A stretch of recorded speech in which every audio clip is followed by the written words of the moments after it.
As a society, we are bad at disagreeing with one another. Actually, that's not entirely true. We are great at disagreeing with one another. We are awful at doing so constructively. We rarely engage in civil discourse, especially when our perspectives or opinions are challenged. Instead, we most often opt for defamation and slander. I wish I could say that Christians were standing above the fray in this, but we aren't. If anything, we're even worse because we know better. We bite, devour, and generally act like dummies with the worst of them. But if we are Christians, we can't live this way because we are called to a different standard, a higher one. And that standard requires us to treat others with honor and dignity, even if, or especially if we disagree with them. If we're going to disagree with people, we need to disagree like Christians. So how do we do that? This is something I wish I had known when I was a new Christian, because I was really bad at this. But over the years, I learned that there is a way to do it and to do it well. And the key to disagreeing like a Christian is something called convictional kindness. This means to have a firm belief or opinion while also being willing to genuinely listen to the views and perspectives of others.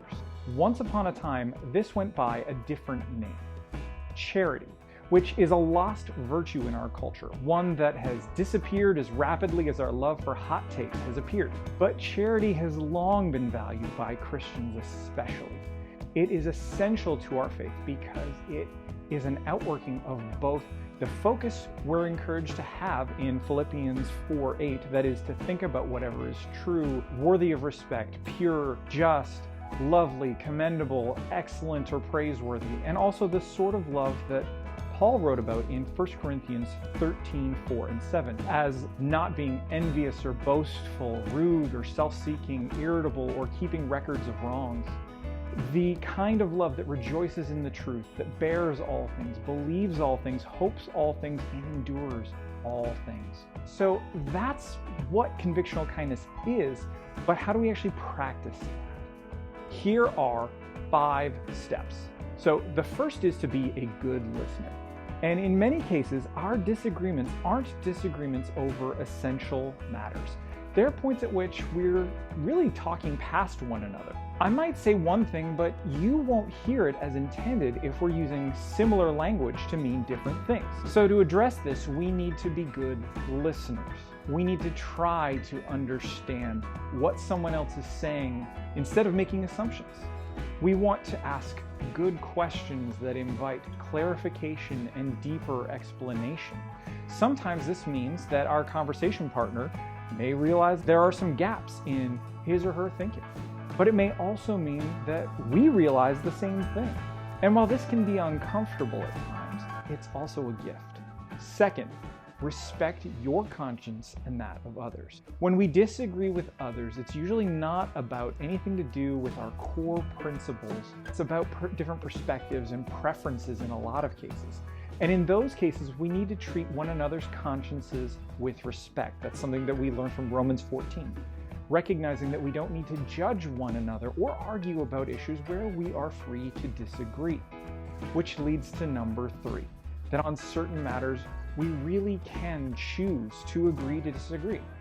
We don't need to agree on everything in order to enjoy a productive discussion and a healthy relationship. It's possible to agree to disagree on preferences and perspectives.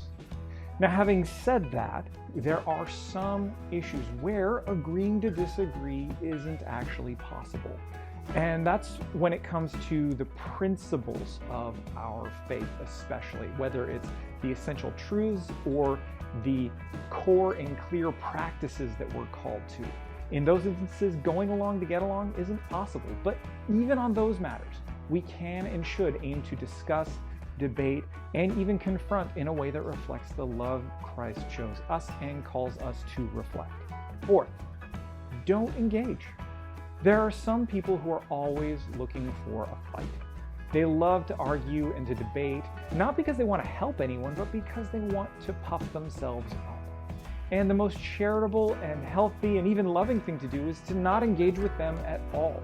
Titus 3:9-11 actually forbids us from engaging with such people outside of warning them to turn back from their behavior once and then a second time, to love them by rebuking them.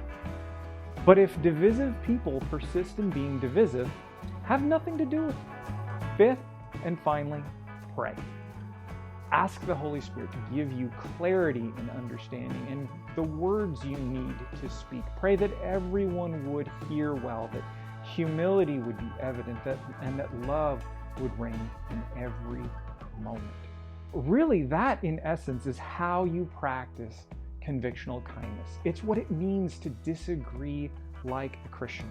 And let's be honest, it's a big task, which means that we're all going to step on more than one landmine throughout our lives. But I can tell you from experience that any pain that you feel as you grow in both conviction and kindness, as you seek to disagree like a Christian, is worth it.